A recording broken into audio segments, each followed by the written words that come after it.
नमस्कार, आपका स्वागत है प्रदेश तक की विशेष कार्यक्रम राजनैतिक सुर्खियों में और मैं प्रशांत मणि त्रिपाठी।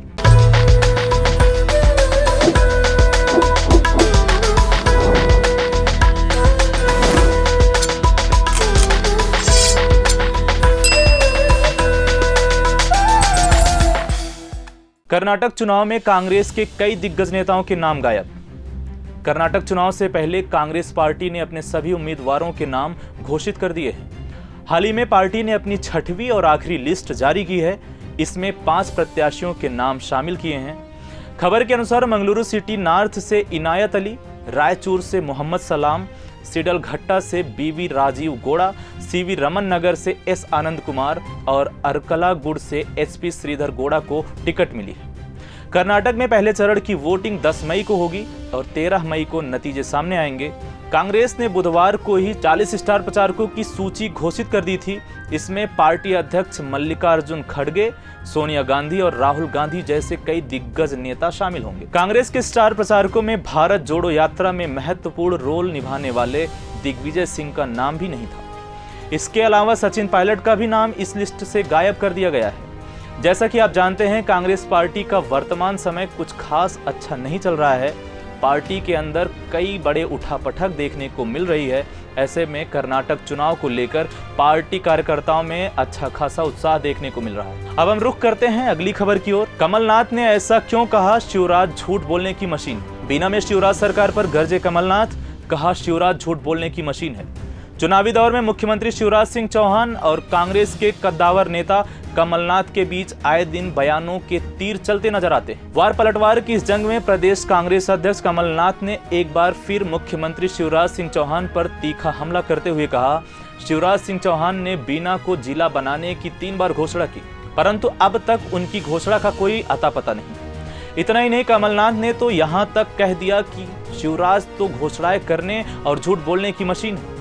दरअसल हुआ कुछ यूं कि विधानसभा चुनाव की तैयारी में जुटे मध्य प्रदेश कांग्रेस कमेटी के अध्यक्ष व पूर्व सीएम कमलनाथ गुरुवार को सागर जिले के बीना तहसील में एक दिवसीय दौरे पर पहुंचे, जहां उन्होंने प्रेस कॉन्फ्रेंस को संबोधित करते हुए मुख्यमंत्री शिवराज और भारतीय जनता पार्टी पर जमकर निशाना साधा। कमलनाथ ने कहा कि बीजेपी सरकार ने मध्य प्रदेश को अंदर से पूरी तरह खोखला कर दिया है। कमलनाथ लगातार आरोपों की बौछार कर रहे हैं। इसी क्रम में अगली खबर है, भाजपा ने राहुल गांधी की अकड़ की चकनाचूर।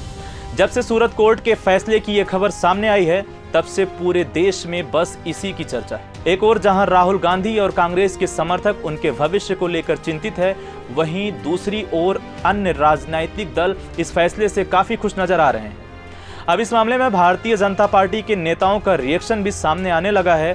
कोर्ट के फैसले के बाद ही बीजेपी प्रवक्ता संबित पात्रा ने कांग्रेस पर तंज कसते हुए कहा, शायद अदालत के निर्णय के बाद गांधी परिवार का सारा घमंड चकनाचूर हो गया। पात्रा ने कहा कि गांधी परिवार को हमेशा से ऐसा लगता है कि उनके लिए अलग कानून होना चाहिए, क्योंकि वे और उनका परिवार देश में सबसे ऊपर है।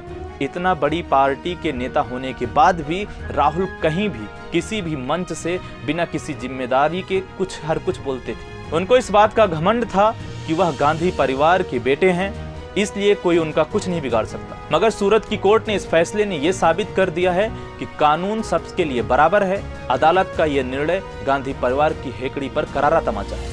अब हम रुख करते हैं अगली खबर की ओर। चुनाव से पहले ही गरमाया माहौल। मध्य प्रदेश में होने वाले विधानसभा चुनाव में भले ही वक्त है, लेकिन कांग्रेस के विधायक अभी से ही अखाड़े में 2-2 हाथ आजमाने के लिए कूद रहे हैं। वीडियो में अपनी बाहों को समेटते हुए दिख रहे शख्स कोई और नहीं बल्कि कांग्रेस पार्टी के बैतूल विधायक, जिनका नाम निलय विनोद डागा है। दरअसल मामला कुछ यूं हुआ कि अखिल भारतीय विद्यार्थी परिषद के छात्र सड़क पर बैठकर प्रदर्शन कर रहे थे, जहां रास्ते से गुजर रहे विधायक जी को यह रास नहीं आया और फिर क्या, गाड़ी खड़ी कर छात्रों को जमकर खरी खोटी सुनाई। इतना ही नहीं, अपने अंदाज में धमकी भी दे डाली। हालांकि छात्र भी उन्हीं के अंदाज में जवाब देते नजर आए और बेचारी बनी पुलिस दोनों पक्षों में शांत करती नजर आई। अब आपको बताते हैं कि छात्र सड़क पर बैठकर प्रदर्शन क्यों कर रहे थे। बैतूल मारुति नर्सिंग महाविद्यालय प्रबंधन के खिलाफ एबीवीपी ने मोर्चा खोला।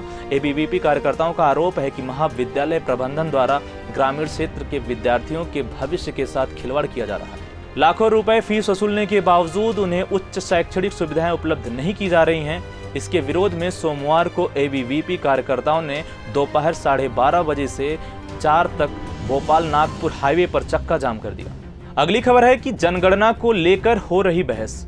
कांग्रेस नेता राहुल गांधी को मानहानि मामले में सजा सुनाए जाने के बाद ओबीसी समुदाय के अपमान की बात सामने आई।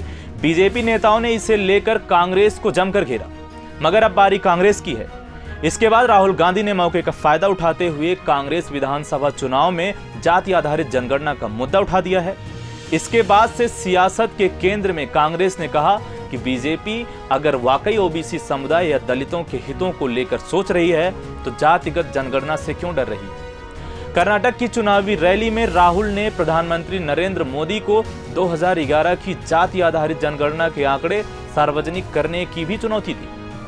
आपको बता दें, भले ही कांग्रेस विपक्ष में बैठकर जातिगत जनगणना को लेकर हल्ला मचा रही है और भारतीय जनता पार्टी को घेरने का प्रयास कर रही हो, लेकिन इस मसले पर कांग्रेस सरकार का भी रुख कभी साफ नहीं रहा। वह खुद इसे लागू करने से कोसों दूर रहती है। दरअसल हाल ही में राहुल गांधी ने कर्नाटक में चुनाव रैली को संबोधित करते हुए कहा, यूपीए ने 2011 में जाति आधारित जनगणना की, लेकिन आज तक इसके आंकड़े गुप्त रखे गए। धन्यवाद।